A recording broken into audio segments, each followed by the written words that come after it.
STS-27 was my third launch, and it was only the second launch after the Challenger accident. Well, I will never forget, we maneuvered the arm, and Mike Mullane was my arm operator, so he moved the arm over there, and we brought up the television image of the right wing, and I looked at what I was seeing, and I said to myself, we are gonna die.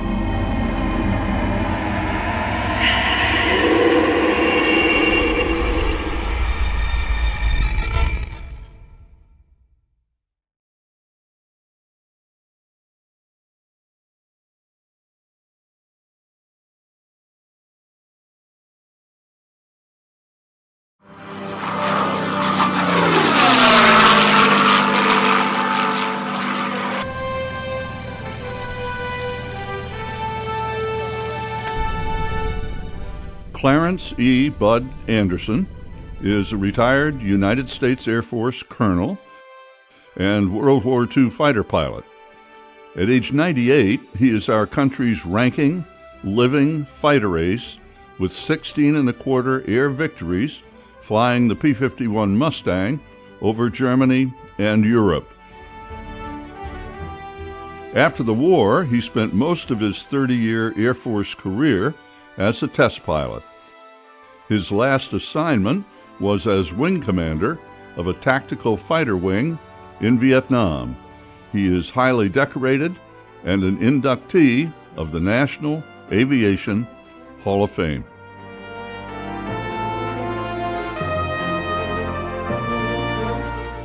Colonel, why is it important for us to commemorate VE Day 75 years later? World War II was a big deal. They had these two dictators in Europe that decided they're going to conquer Europe and enslave the people, put them to work. So it was a grave situation. And I think most Americans knew that. But once Japan attacked the United States at Pearl Harbor, the country had a transformation, as I recall, and saying, oh my goodness, this really is serious. The country got behind the government, and but the tremendous manufacturing capability was mobilized, and everybody was working towards winning the war. And our country became very patriotic. Everybody wanted to know what was going on in the war. Everybody had somebody in the service. And I think, well, you know, they called it the greatest generation, but we were all just doing what we knew we had to do. The whole thing of World War II needs to be remembered. It was just a different time, and I don't think we'll see it again. If there is such a thing as a regular mission, please describe one. How many aircraft, what types, and what were the missions? I would say there is no typical mission. It would be like playing cards. You know, you get a hand, and you got to deal with it the way, you know, what's in your hand. But in general, I could tell you most of our missions were escorting the B-17s and B-24s over Germany. We were transferred to the 8th Air Force. Let's say a mission to Berlin, perhaps. We had a B-17 group very close to us, and we could hear them taking off while we're still in bed. So we'd go to the big briefing, and then we'd find out where we're going. Then you started the engine up on start engine time, and you taxied out, and then you looked for your flight to come by. Then you taxied out and got in position. Here we are now. We're taxiing out 16 airplanes, and probably had 2 spares behind that. and then the leader would set course. We'd fly a kind of line of rest on a straight course towards our rendezvous with the bombers.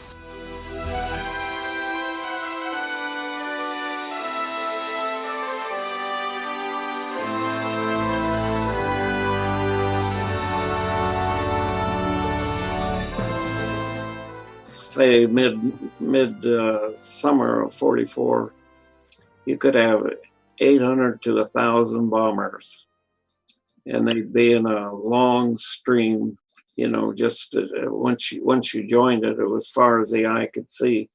And especially if they were pulling contrails, it was a very impressive sight. And then we'd pull up at the rendezvous point, and then remember the B-17s, B-24s on their tail. They had these big emblems, a square D or a triangle J, big letters up on the vertical stabilizers. Then we would set up a zigzag course across the top of them to keep our speed up. We were generally flying, well, of course, well above 25,000 feet. The bombers were between 20 and 25.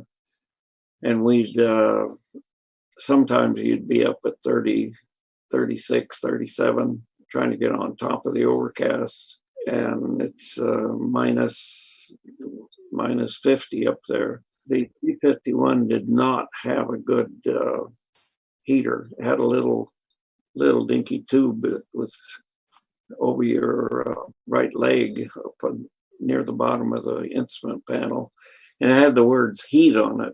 But the only way I conquered it, I finally found we got some issue bomber boots. I could stay pretty warm. We had people like to know in that time, you know, what do you do if you have to go? And we did have a relief tube on it, but I never used it because of such a high altitude. Sometimes that thing would, it was down under your seat. You could bring it out, and it was a tube, but it would ice up, and you'd end up with a. We were young. We had pretty good bladders, so if you didn't drink a lot of coffee beforehand, I could make it. And depending on what time after January of '44, we pretty much had free range. Doolittle had turned us loose, so let us follow the enemy down to the ground.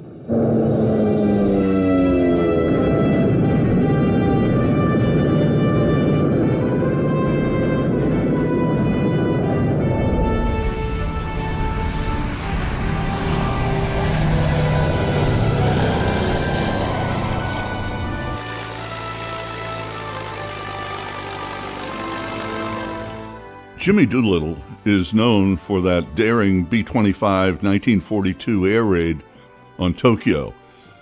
But how profound an effect did he also have on the air war over Germany a couple of years later? General Doolittle was my personal heroes. When we first got over there, the 8th Air Force in November of '43, the 8th Air Force was in trouble with the bombing.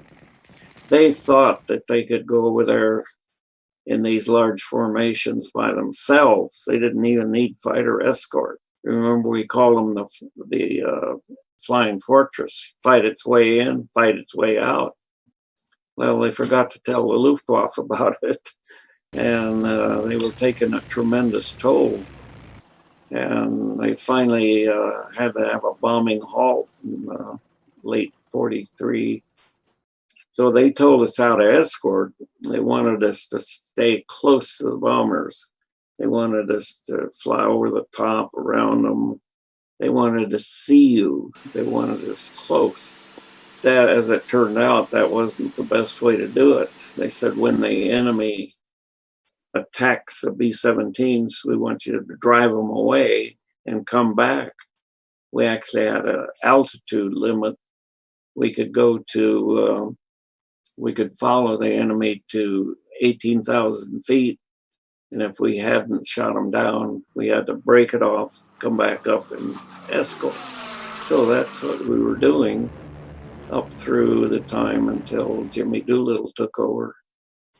So when he arrived, he went down to 8th Air Force headquarters and walked in there, and he saw this big sign over the door that the mission of the 8th Fighter Command is to bring the bombers home safely, something like that.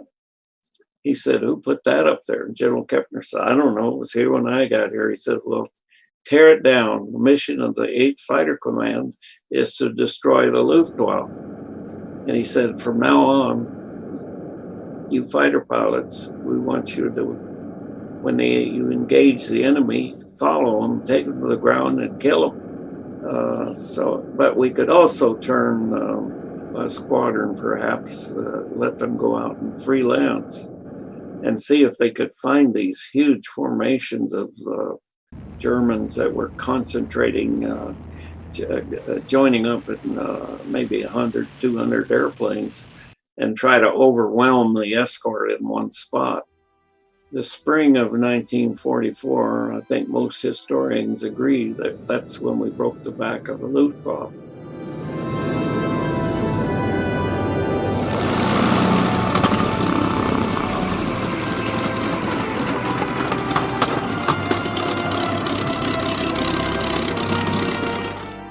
Where did fear ever figure into the equation of your flying all those missions over Europe? Well, yeah, let's talk about fear. Naturally, there's some fear. There's a war going on, and you know, you might get killed, and so that gets your attention right away. Most of the fear would be just flying over enemy territory would create some emotion, because you knew if you went down there, we'd been bombing those folks and they weren't too happy with us. We'd known of some instances where the Germans had murdered air crews. We didn't want to bail out, that's for sure. If you got into an engagement, say single, you know, 1 versus 1, turning and turning and turning and trying to get on each other's tail, at that point, I really wasn't afraid. It's amazing. I think it was a survival thing and the adrenaline. You're trying to, you're trying to, well, you get to kill or be killed. And that's pretty motivating. You lost many fellow pilots in combat. Personally, how did and how do you deal with that? The loss of squadron mates is the big memories that I have. I have them today. We had 28 pilots in our original fighter squadron that deployed overseas together. 50% of them were either killed or prisoners of war. And I personally lost two of my good friends that I thought really a lot of, Jim Browning and Eddie Simpson. And I thought so much of them that I actually named my son James Edward Anderson after him. Simpson had, after I left on my first tour, flew a bombing mission, landed in Russia, flew a bombing mission, landed in Italy. And a new guy ran into him and they collided and had to bail out over France, which was still occupied by Germany, and joined up with the Free French. And they went with them into a remote forest location to have a ceremony to honor their Free French guys that were killed in combat. And the Germans got word about this, had sent an armed column out there to capture them. While they were leaving the camp as fast as they could, and Eddie Simpson was in one of the last trucks that went out. And they could see that the Germans were coming too close, and so a Frenchman jumped out of the truck and with a machine gun, and Eddie jumped out with him and helped him. And they blew up the first car and blocked the road, just like a movie. But of course, the Germans overwhelmed them, and they were both shot. Jim Browning, on the other hand, volunteered for a second tour and didn't even go home.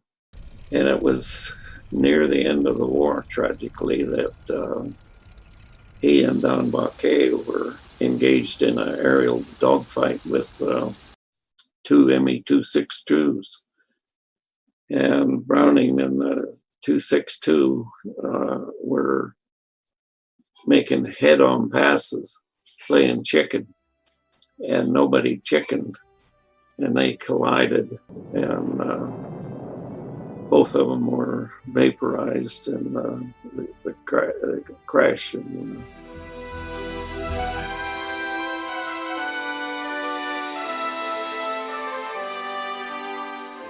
How proud were your maintenance crews of their work on your airplanes? Well, our ground crews were, well, my ground crew in particular, were fantastic.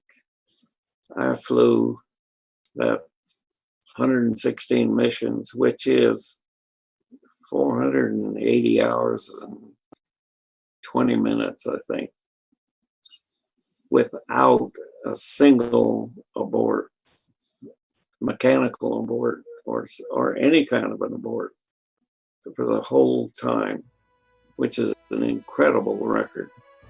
And it's all due to my crew chiefs.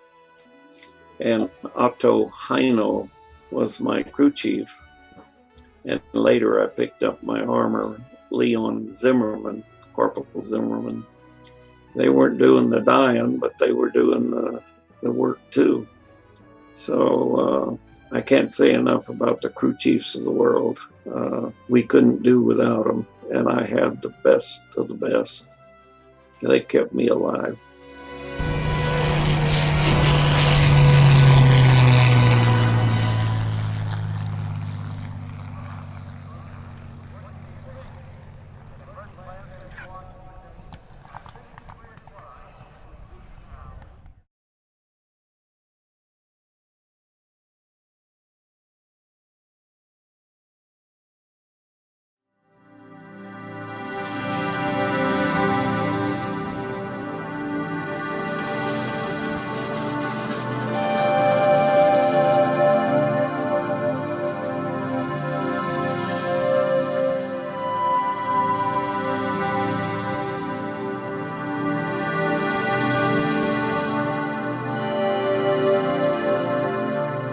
You cannot place statues or build memorials in thin air.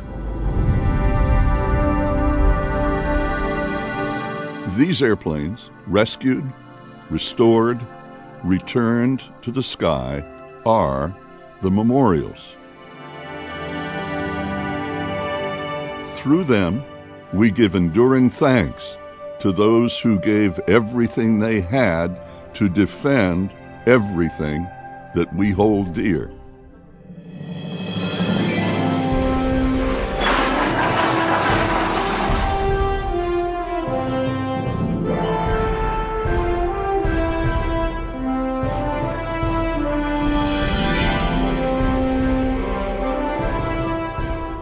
By sharing them, we remind each other of the sacrifice.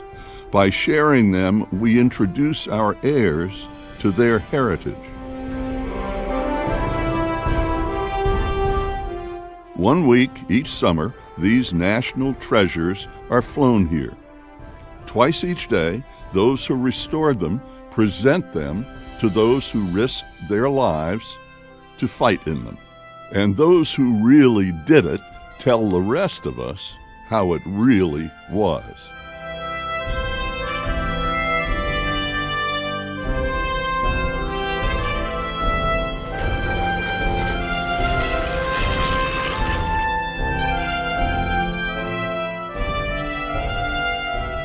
It is a singular series of history lessons that anyone who cherishes liberty ought to see.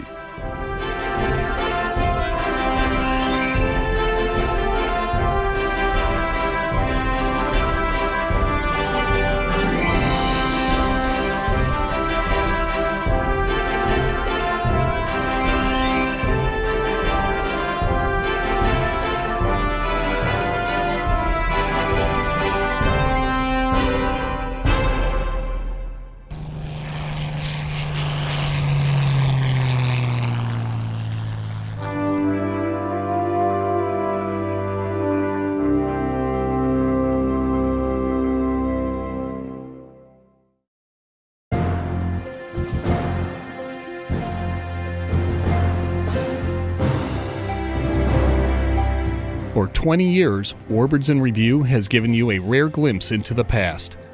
Through planes, technology, and most importantly, through the tales of those who know these birds the best. The remaining few from the greatest generation who flew in and worked on these planes. For 1 week a year, we create a living museum that changes yearly and daily. And all of a sudden, from out here, the B-17's down here, 3 ME-109s come in here. They're bellied up to us. You know, they didn't see us, obviously, because there was, you know, seven or eight of us. They're going after the straggler. So, okay, guys, I'm the flight leader. One of those is mine.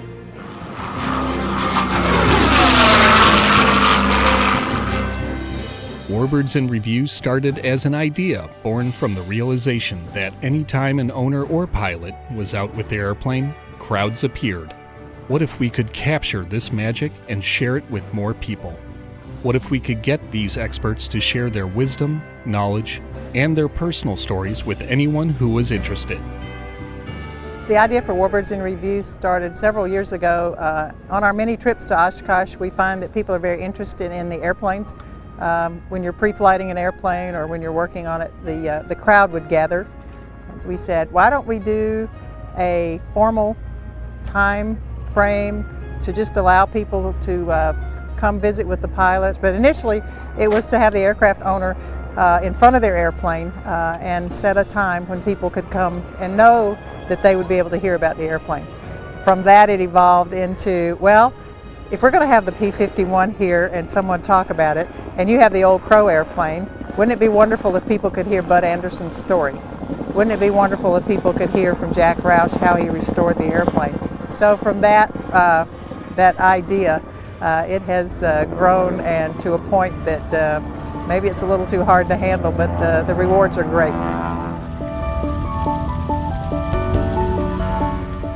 It started with a simple boombox, an aircraft stairs, and many impromptu lessons and tales.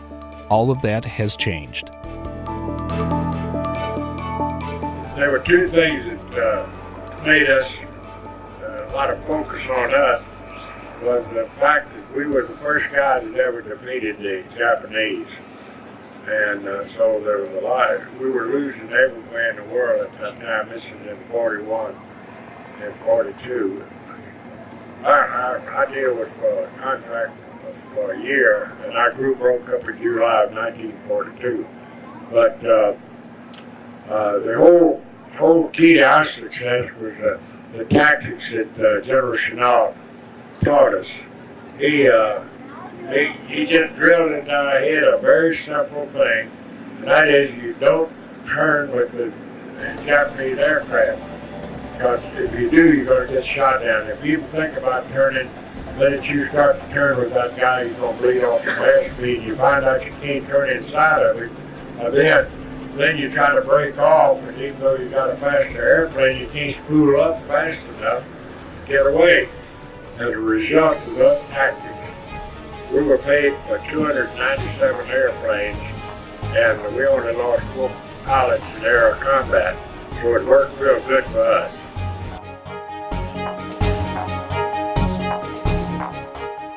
Today, visitors climb into the stands, eager to find a good seat so they can let the stories wash over them, so they can learn and listen to those who know these tales best because they lived them.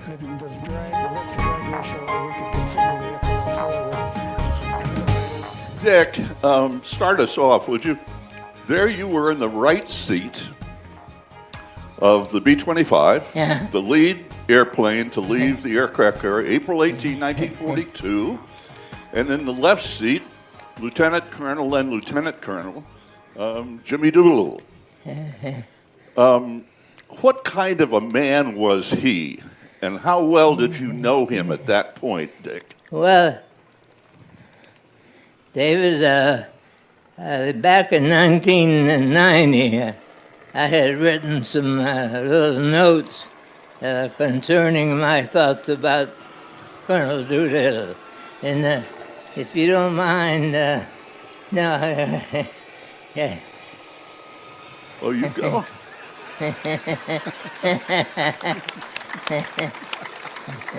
He's always ahead of you, all the time. Actually, Colonel Doolittle was 5'6", but the way I was able to put it together was he was short in stature, but tall on accomplishment. A man of integrity, honor, and courage. He excluded confidence, determination, and strength. He was intelligent, educated, and humble, great respect for others, led by example and inspiration to all, and we would have followed him anywhere.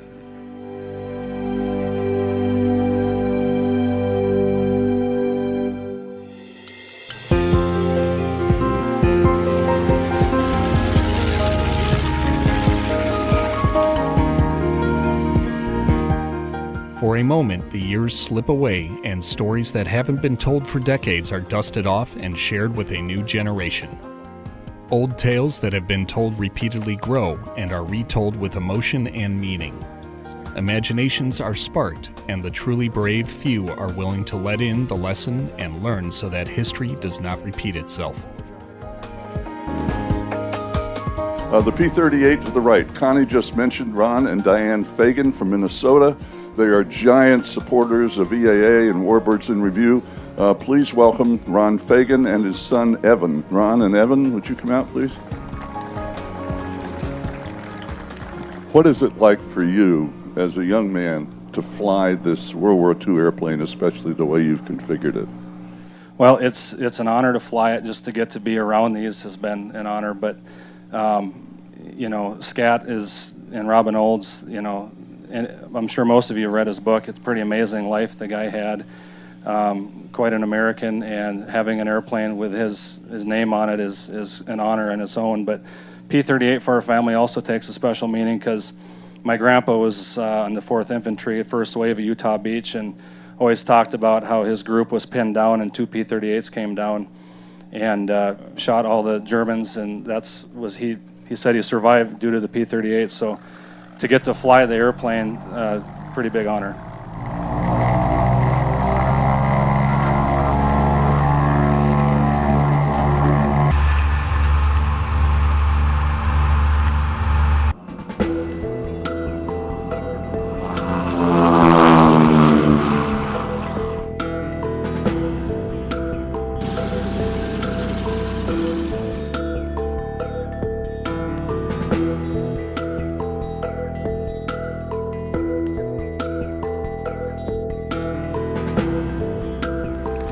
Ed. Back to Normandy for a few minutes. Okay. We're getting there. I know that's old stuff to you people, but I'd like to tell you how I'm here. I got to the plane. I was on number 1 plane of 47 planes of the battalion. The commanding officer, he said, Shames, there's a correspondent that's sitting in your seat next to me, and you're going to be assigned to a different airplane. So he said, go to so-and-so plane. Today, I still don't know what plane I was on. Nobody has a manifest show the plane that I was on. I can't even prove that I jumped into Normandy. So when we got over Jersey and Guernsey, in the middle of the channel, we got flak. And we got across the channel, right on the mainland, and all hell broke loose. If you ever been to a night of fireworks, that's what it looked like.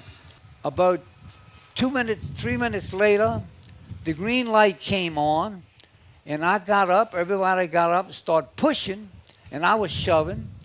We got just about everybody out, and the guy in front of me, he was carrying a 60-millimeter mortar on him. The guy in front of me slipped on the floor. Got him on his feet, hooked up, back hooked up, kicked him out of the airplane, and I jumped. It seemed like 3 hours because stuff was coming through my parachute, and you could hear the bullets and shrapnel coming through my parachute. A lot of people got killed on the way down. Finally, I didn't hit the ground at all. I hit a bunch of cows, as I said, and they start mooing.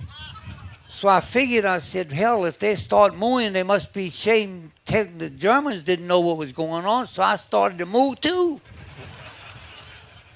I thought I would say that the plane that hit the target that night was the command plane of the battalion, and it landed right in the middle of a bunch of SS troopers.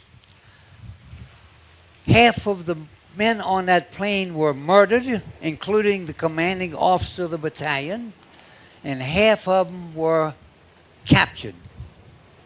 The whole plane, that's the one that I was supposed to be on. Of the whole regiment, 506 Parachute Infantry Regiment, 35% of the officers never saw action because they were either killed, wounded, or captured. 35% of the officers. But then, of course, it struck us that we had a hell of a job. But they expected 60% casualties. So we did pretty good. You know, when you think about it, how many times will we hear a first-hand account of what happened at Normandy? And we've just heard it right now.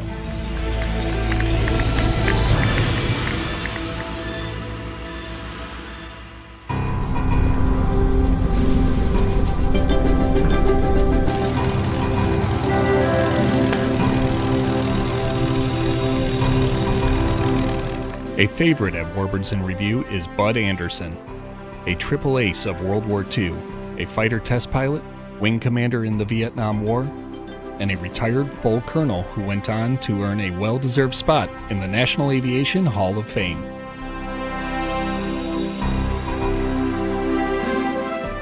And all of a sudden, from out here, the B-17's down here, 3 ME-109s come in here. They're bellied up to us. You know, they didn't see us, obviously, because there was, you know, seven or eight of us. They're going after the straggler. And I've got this guy, but we're not in these nice concentric circles. And so I'm saying, I'm going to pull through him and then fire a burst out here and hope he flies through it. I'd been through 3 gunnery schools, and I knew how to shoot quail. You really want to get it back here at 6 o'clock and get into close to shoot somebody. So he comes around, I pull it through. I can't see him, of course, because I'm bellied up like this, and he's bellied up like this. I got tracked him very accurately, fired a long burst like that. Not a long burst, but a burst. And when he came into sight, he's coolant is streaming. He's burst gray smoke just pouring out of him. Lucky shot. I got him with a golden BB. And he pulls up like this right there and bails out immediately. Yeah, man, I said, you know, I'm kind of sitting there cheering, and I looked down at my wing, and geez, here's a guy right on my wing. And it was Johnny England Air Force Base. You know where that is? That's the guy that was that base was named after. He'd already had a couple of victories. And we were down low. He had his mask off, and he was laughing, and he went like this, and I thought, wait a minute, did that guy shoot that thing down out from under me? You know, I knew it was a lucky shot, and I just couldn't, and I thought, holy smokes, that wasn't very sportsmanlike, but I guess there's a war on. It's okay. It just kind of. I don't know. I got real disappointed. I thought, oh, yeah, I knew if I'd have hit it, it was lucky. Was he back here and shot that thing down and I didn't see him? And we go in, we have a briefing. I asked my wingman, he says, I was out of position. I couldn't see that, but I don't think he was there. And so I filed a claim and asked him to hold it. And they looked at me kind of funny when they said that. And I said, yeah, I got to talk to a guy and get a confirmation. So I head over to the club, and where he's in a different squadron, obviously. And so now I'm on the way over there, and I'm thinking, how the hell do I bring this up? I'm going to say, hey, you jerk, did you shoot that thing down out from under me? Or, how am I going to handle this without being a jerk myself? So I go in there, and there he is on the end of the bar, and he comes rushing over to me, and he says, Andy, he says, that's the greatest shot I ever saw. You got that sucker out there at 60 degrees angle off. I go like this, oh, Johnny, lucky shot. That's the story how Bud Anderson got his first victory.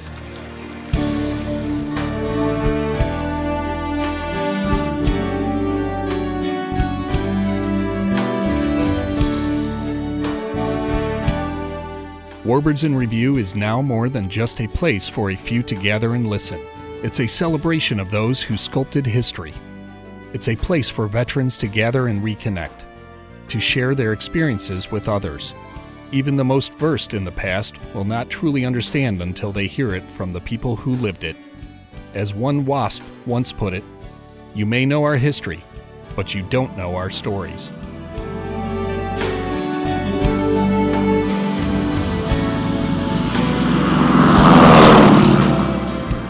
Schutze, start us off here. You're the star here today. What's your first memory of being interested in flying airplanes as a kid? Boy, that's going back a long way. Well, you just told me you were really 39, so it's not that long ago. Well, you got to turn that one around. When I was 7, I said to my family, when I grow up, I'm going to learn how to fly. But I had the interest long before that. What was your parents' reaction to your telling them that you wanted to fly? You're crazy. Girls don't fly. Boy, so what did you do? I mean, obviously you figured it out along the way. How did you go about it? Well, I didn't really figure it out. I just knew I wanted to fly. I see an airplane go by. And when I was a youngster, an airplane going by one every 10 days, that was a big traffic pattern. I just studied. After I learned how to read, I read everything I could on aviation. I even took my brother's Boy Scout magazine and read the articles on aviation there. I was really gung-ho. So how did you get around your parents not wanting you to fly? I mean, you had to raise the money, you had to keep it from them. What did you do? Well, they were very supportive. If you had a dream, they figured, try it. If you don't make it, at least you had a dream. No use going through life without a dream. When I reported for this ground school, I found out that there was a scholarship involved. 5 scholarships, of which only 1 could be a woman. There was only 2 women in the class, so I figured I had it made. But I also found out that the guys that were taking the course had taken it 3 or 4 times, so I figured they'd pass on perfect attendance. I took the private pilot's license at the end of the course, and the 5 highest scorer would get the flight scholarship, and I was one of the 5. And then what happened? They took it away from me. What did they say when they took it away from you? The war in Europe isn't going well. We need men. Women don't fly, so we're going to give it to number 6. So what did you do to get around that? I fought it tooth and nail. My argument was, you gave it to me. It's mine. You're giving it away. You're stealing it. So I think I made such a fuss, they gave it back to me just to shut me up.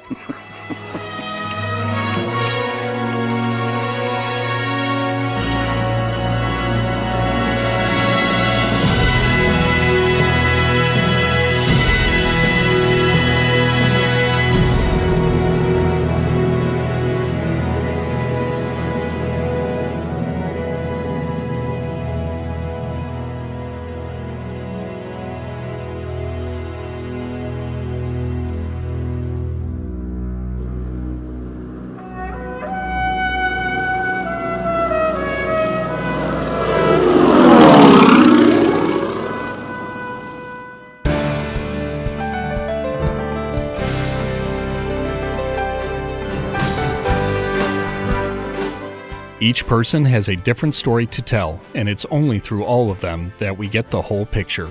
Of course, we can't get all of their stories. Many are lost to war and time, and some simply will never be shared. But we can learn from the stories we have.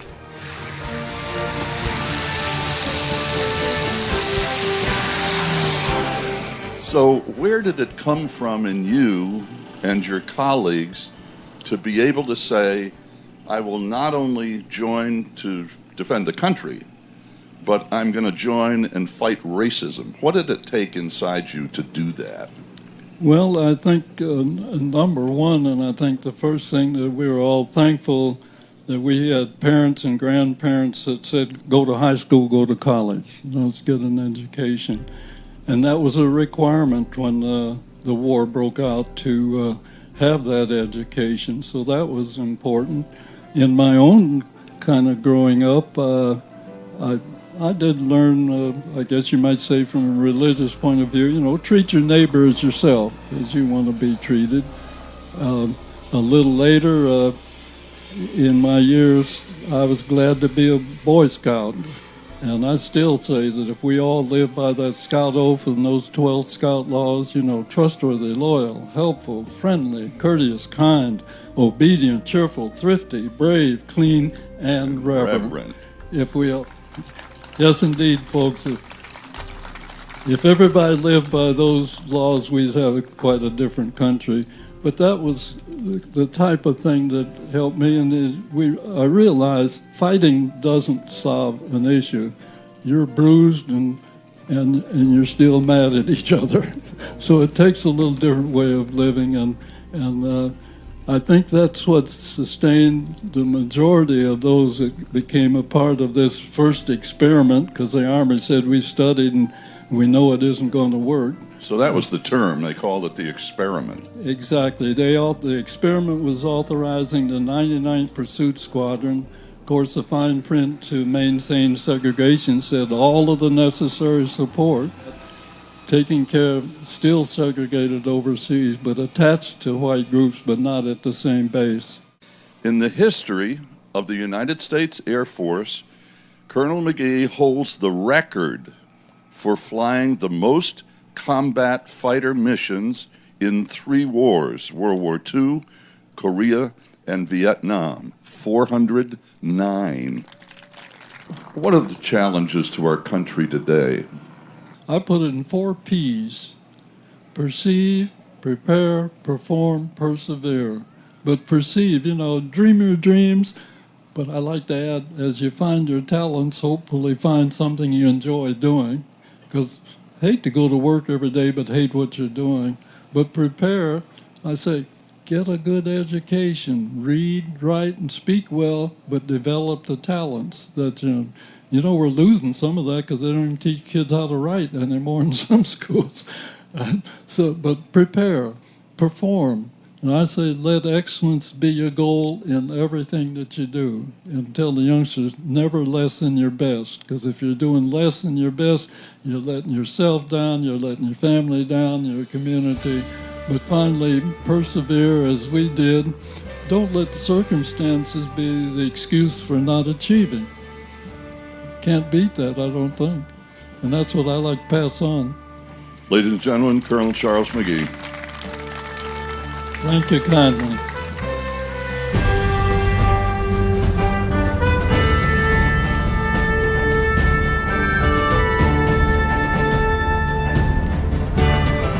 At times, surrounded by the support and the wide-eyed curiosity of others, veterans are prompted to tell tales they've never shared before. Sometimes families are hearing these stories for the first time, getting a deeper glimpse into their loved ones and what it truly meant to be at war. The way the mission started out, you're going to go on your first mission now after we did some practicing around England. We flew into France. The first time that you see the flag starting to come up, well, that's, gee, look at that. You know, these little bursts around, and then you're looking over and you see a plane get hit, that goes down. But it was like a movie. It wasn't happening to you, it's just you're out there watching this thing. Kind of all hell is breaking loose around you. After the bombs are dropped, pilot took over, and you'd make your turn and get out of there. One thing I remember is well, I was 20 years old then. I wasn't really drinking by that time, but one of the things they did, take you in the briefing room, and right in the middle of the table was a bottle of old Overholt rye whiskey, and everybody had to have a couple of shots of that.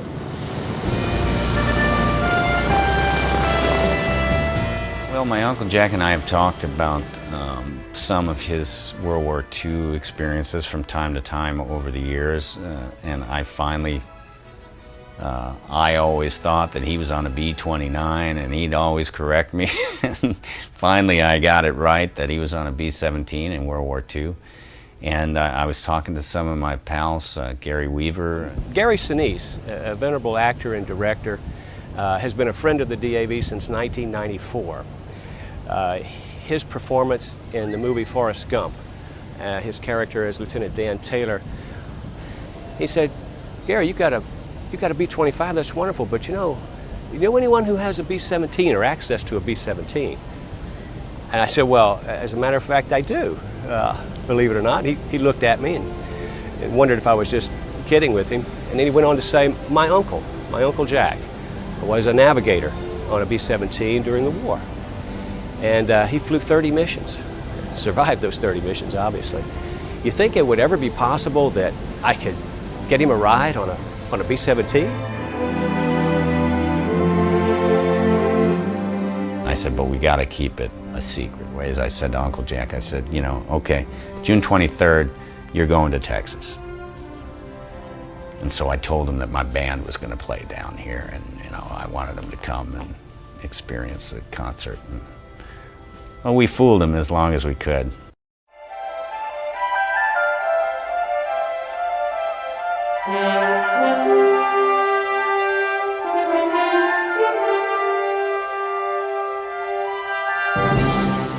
We told Uncle Jack that we were recording his remembrances for an oral history project. At this point, he was still not aware of the surprise that awaited him. You guys wouldn't tell me what this is all about. Well, look what we have right here. You were a navigator, correct? Right. Well, we're getting ready to go fly, and our navigator called in sick today, so would you do us the honor of going flying with us today? You're going to actually go flying? If you'll go. Well, sure I'll go. Well. Gary, would you like to go along? I'll go. Yes. You want to go on a ride? Sure I do.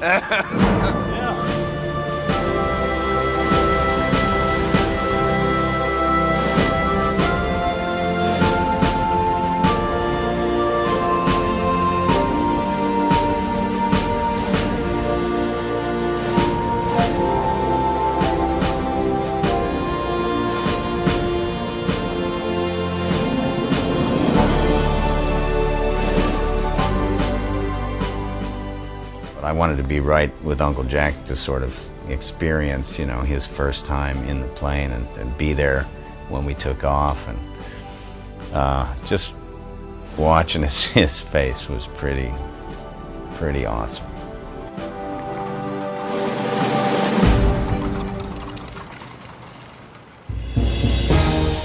One thing we've learned from these encounters is things aren't as they seem.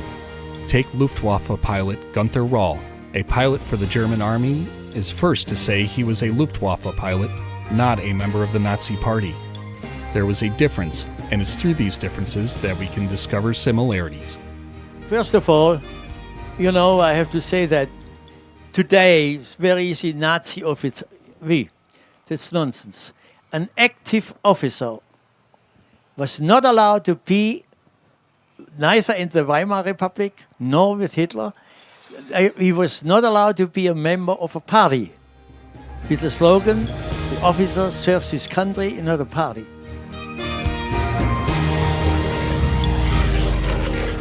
We would fly close formation 45 minutes ahead of the bombers into Frankfurt, and then we'd split up like this in a fan, and I was in this westernmost flight.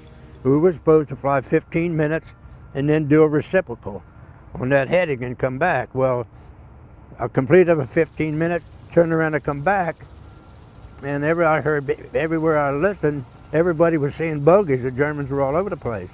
And shortly after that, I looked in front of me, and there's a gaggle of 109, close formation, still had their tanks on. So with my flight of 4, I pressed the attack, and they saw us coming, and all of a sudden, all those tanks went off at the same time, and they don't go down like a bomb, they flutter. And I'd never seen that. That got my attention, but only for a short time, and I pressed on to make the attack. And they saw us coming, obviously, and then the whole gaggle did split S's. They went in every direction. And I picked out 2 and tied onto them, and away we go. Nothing could dive with the P-47. I pulled onto one to the left. They didn't move. They didn't do anything to evade me. I gave them a good burst. Smoke started to come from it, and the right gear fell out. So it started a slow spiral going down. I just had a little right rudder. Same thing happened to that one.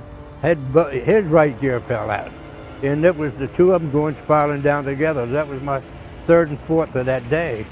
So about that time, I looked over, and there's a 109 climbing up onto Hub Zemke's butt. And I called to him, and I said, "Break," you know. He said, "Where is it?" And like a dumb lieutenant, I said, "It's climbing right up under your ass." And I thought he'd get all over me when we got back to briefing, but he didn't say one thing about that. And I managed to just get a few short bursts around the cockpit. Excuse me, I didn't think I had him, but the airplane slid off to the right, and the pilot bailed out. And that was my 5th for the mission. And then I was tumbling. I couldn't reach the handle. But, you know, these arms and legs are swinging around, this is a stabilizing factor for you. And all of a sudden, it was quiet. I was looking how high, and I pulled, and here I was on the parachute. And then I recognized, I said, "Shorty, where's my thumb?"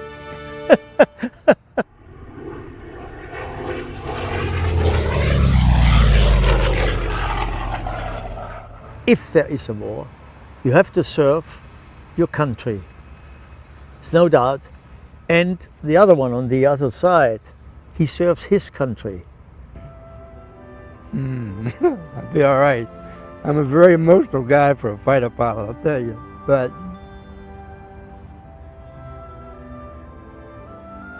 I love this country.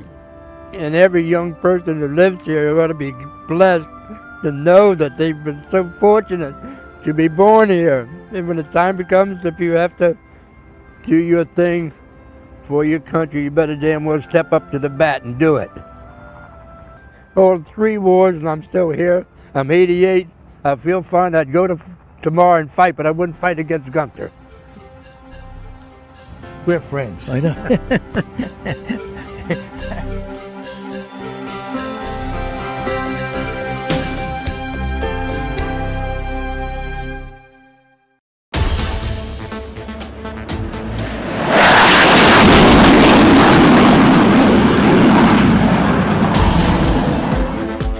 The success and popularity of Warbirds in Review, along with the dwindling numbers of World War II veterans, opened our eyes to the importance of celebrating other veterans in other wars and documenting their history as well.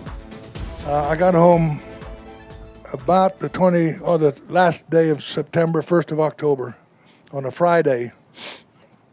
My family in Washington, and I'm on leave. Phone rang Saturday. Said, get over here to the Pentagon. Chief of Staff wants to see you Monday morning. I said, I'm on leave. He said, doesn't matter, the chief wants to see you. I said, yes, sir, okay. I reported into his office. He's the one that walked up to me and said, take off that mustache. Yes, sir. The next thing I knew, he briefed me, and I'm in the Oval Office of the White House. You know, God, me? LBJ was the president. So I'm sitting on the end of a couch. He's on an easy chair, and his aide, a colonel, Air Force colonel, was sitting on my right. And Mr. President said, welcome home, Colonel. You did well. Thank you very much, sir. He said, well, what's it like to be home? That was the weekend that thousands and thousands of hippies marched on the Pentagon. I said, sir, who are all those funny-looking people that marched on the Pentagon yesterday?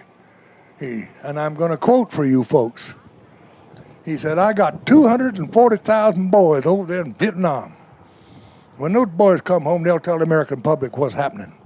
And I thought, wait a minute. That's your job, not mine. Well, of course, you don't say that. So the best thing I could think of to come up with said, sir, I've been home since Friday. Been to a couple of dinner parties. No one asked me where I've been or what I've been doing for the past year.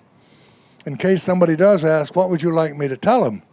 I'm thinking, end of career. He glared at me, and then he said, well, Colonel, you tell them, I'm quoting, that we are preventing the North Vietnamese from interfering in the democratic process in South Vietnam. I said, I'm sorry, sir, I can't say that. Well, why not, Colonel? Well, sir, if that's why we're there, I don't want to be the one that spreads the word. Ooh. It was grim for a few minutes, but I hand the man full credit. He let me talk. He listened. I maintain we had every reason to be there, but we went about it improperly under the leadership of McNamara and Johnson.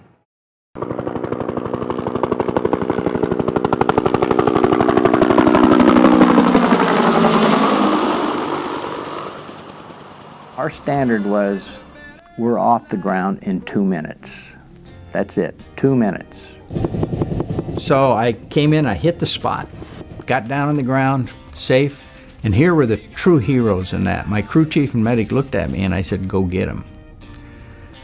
And they were sitting in a minefield, nobody's moving. Everybody's dead or wounded. They start running through the minefield, and they're carrying the patients back to the aircraft. And I'm sitting in the right seat looking out the door, and boom, they step on a mine or set off a mine.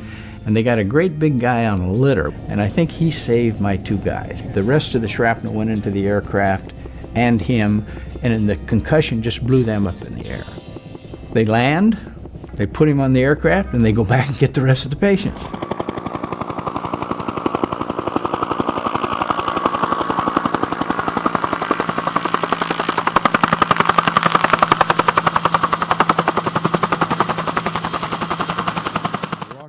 Each story is a personal chapter. Many are shared with others but told from different perspectives.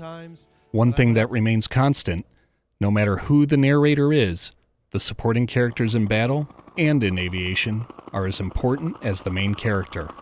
Without them, the telling of the story wouldn't be possible. No matter the era, the stories resonate. So what happened that day? So it's the 7th mission that day you're referring to, I'm assuming, is Black Hawk Down, October 3rd, 93. Right. The mission that day is to go capture 2 top 10 personnel. We'd already captured the number 2 guy, and we'd captured 25 others. So we had 26 already in prison. About 40 minutes in, we lose our first aircraft, and it was Super 6-1.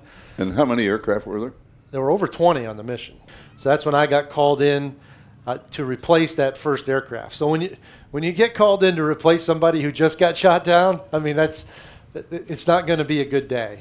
We roll in, we made it around about 3 times when we got hit by an RPG. And the RPG hit just underneath that big round gearbox casing that you can see right there. And it essentially blew everything off from that point up. The only thing you can do in that situation is shut the engines off, which is not something you really want to do either. But you have to get control of the aircraft.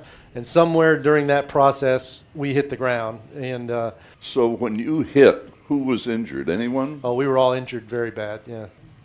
We hit so hard that my right femur actually snapped off on the seat, just the pure G-forces of the impact.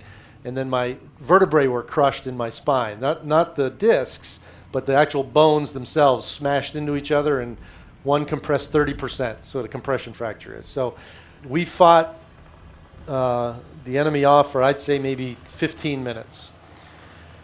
Gary Gordon goes down first. Randy then comes back around, and I think at that point, it's just me and Randy. I don't think anybody else is left. I've shot all my ammunition.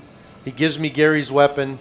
He grabs the crew chief's weapons from the aircraft and goes back around, makes his last stand.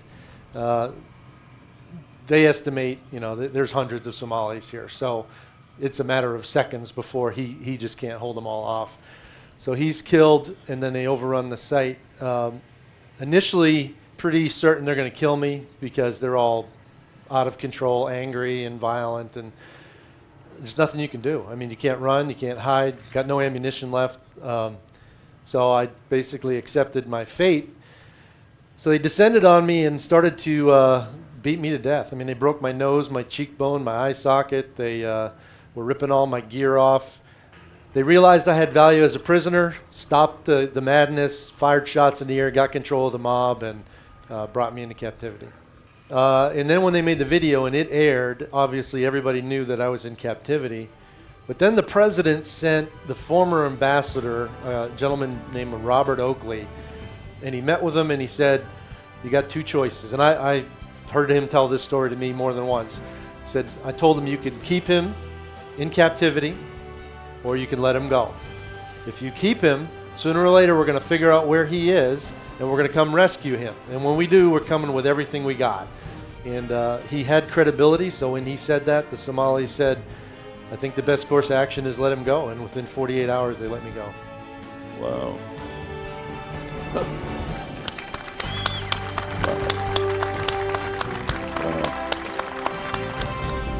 T-minus 15, 14, 13, 12, 11, 10, 9. We have ignition sequence start. The engines are on.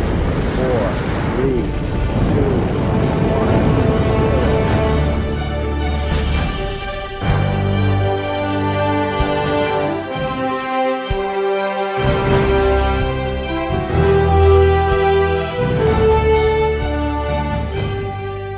Two young men had a dream many years back, and their dreams took them around the moon. For all the people back on Earth, the crew of Apollo 8 has a message that we would like to send to you. In the beginning, God created the heaven and the earth. And God said, let there be light. And there was light. And God called the light day. And the darkness he called night. And the evening and the morning was the first day.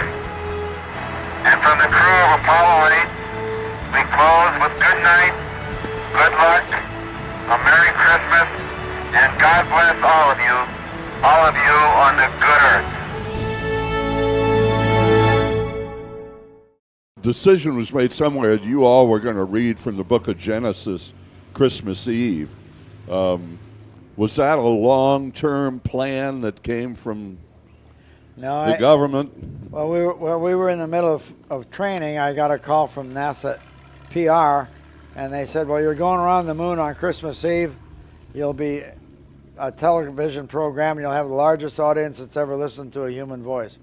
And I said, good, what's on the program? And they said, and this was another wonderful thing about America, that the only instructions that we got was do something appropriate. Was there any pushback when you got back to Earth? Uh-oh. We were sued. What? We were sued for combining government and religion together. Oh, First Amendment? Yeah. And so when the three of us went to give a report to the combined all of Congress and the Supreme Court and everything, that was mentioned, and the Supreme Court said, "Don't worry about it, we'll take care of it." Couldn't ask for a better lawyer.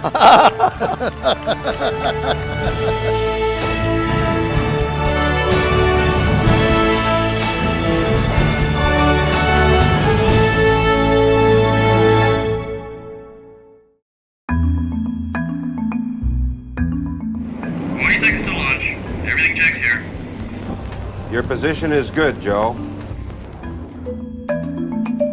Actually, Joe didn't fly the T-34 that much, but he did fly some other things that I think people would be interested in. Space Shuttle X-15. So, Joe, tell us about a typical mission in the X-15. The mission itself lasted anywhere from 10 to 12 minutes, depending on whether it was a speed flight.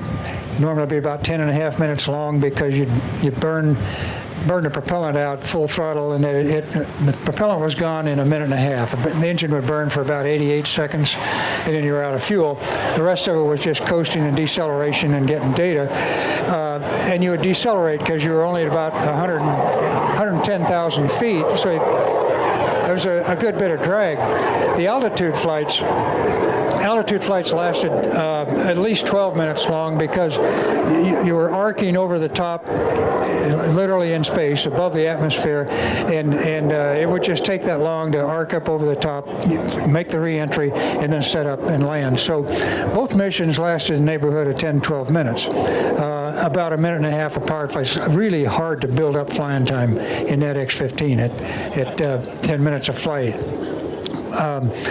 But it was a very exciting airplane to fly. It was an honest airplane, and you felt comfortable in it, except in a few instances when you got close to the edge of the envelope, and either during the re-entry or at very high speeds.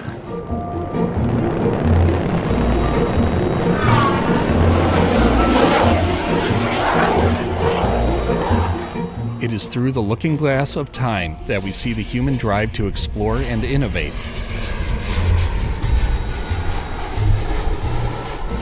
Aircraft innovations don't just come from the large corporations and the military.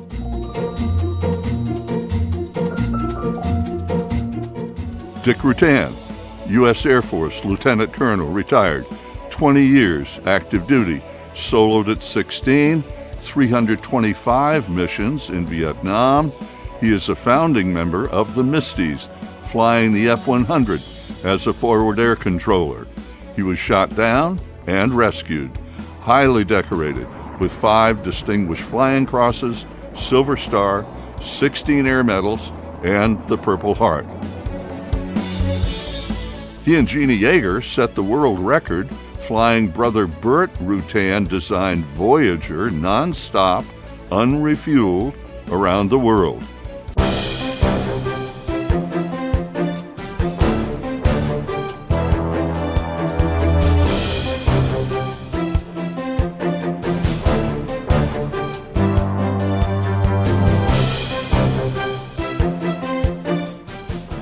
So how accurate is it, the thought that you and Burt were sitting in a coffee shop or restaurant and he sketched it out on a napkin? Is that accurate? No, that's accurate. In fact, most great airplanes start either in a restaurant or in a bar with a drawing on a napkin. That's kind of traditional. How much did it go from the napkin to the realization of what he had to do in terms of design to make that happen, even though he understood carbon fiber could potentially make it happen? Well, up until it's a good question. Up until the time we met in the restaurant, he never put pen to paper or even worked out any kind of numbers and all the formulas those genius designers used to do airplanes. He never did any of that. And this was kind of a concept that he had in his mind. And thank goodness the Voyager ended up to be looking nothing like what he drew on the napkin that day. Oh, really?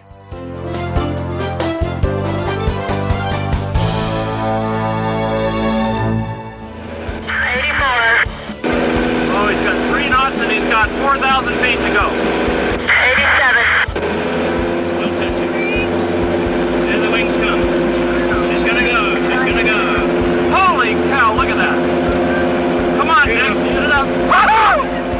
God, I thought it wasn't gonna do it, Mike. I don't believe it.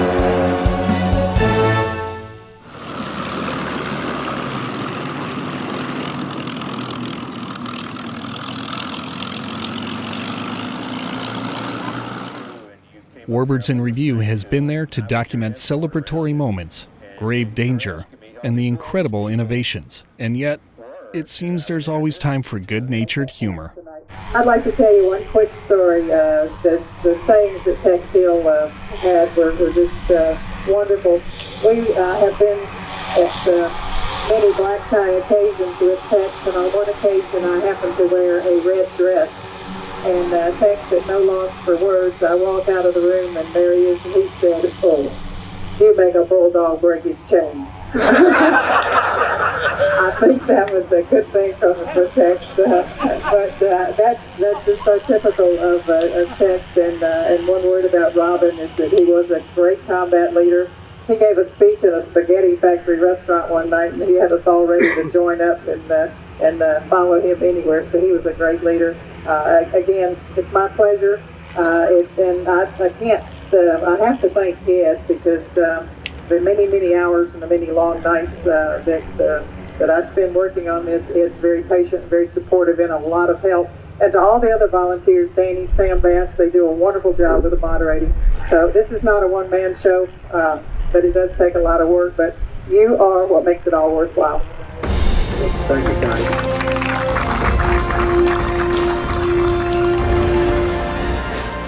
Of course, the people, pilots, and veterans are a key element to the success of Warbirds in Review, but it's also about the planes.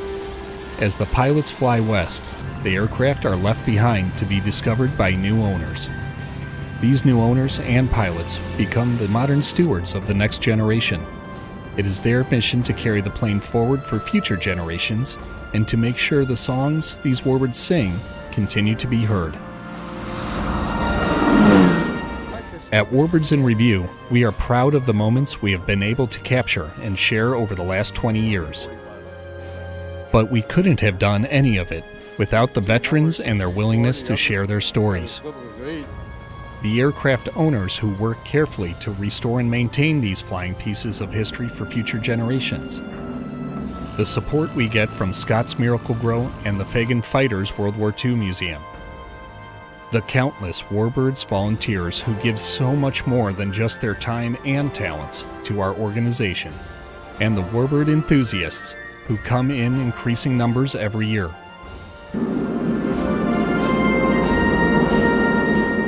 Why is there still passion for these warbirds? What do they mean to people, and why do they keep coming to see these magnificent metal birds and to hear their stories? Perhaps it's best summed up by the legendary World War II pilot and former POW, Bob Hoover. When you first lose your freedom, and I've said this to so many young people, you don't know what we have here in this country till you can't see that red, white, and blue flag. You don't know what that stands for. That's freedom.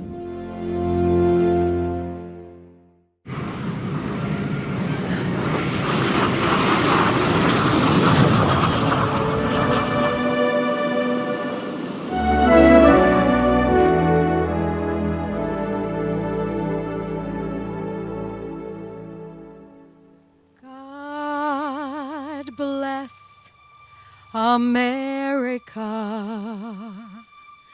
land that I love, stand beside her and guide her through the night with the light above, from the mountains to the prairies, to the oceans white with foam. God bless America, my home, sweet home.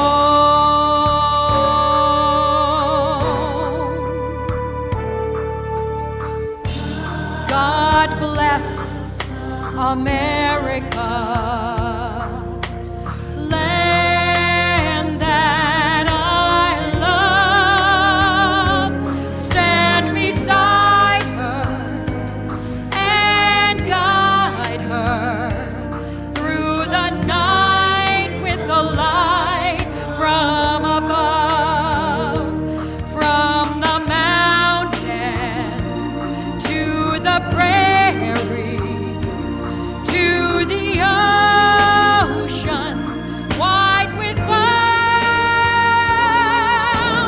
God bless America, my home, sweet home.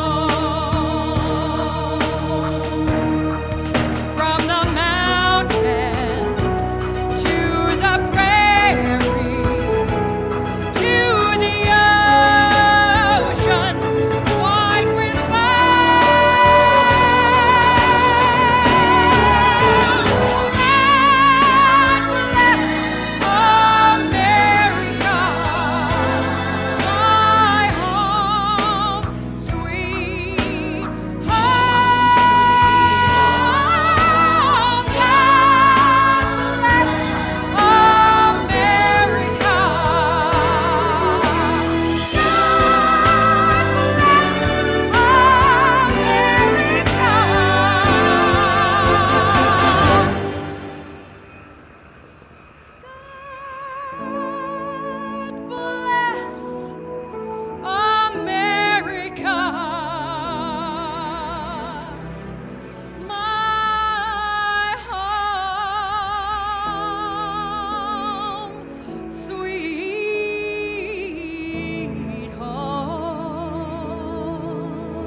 welcome home and thank you.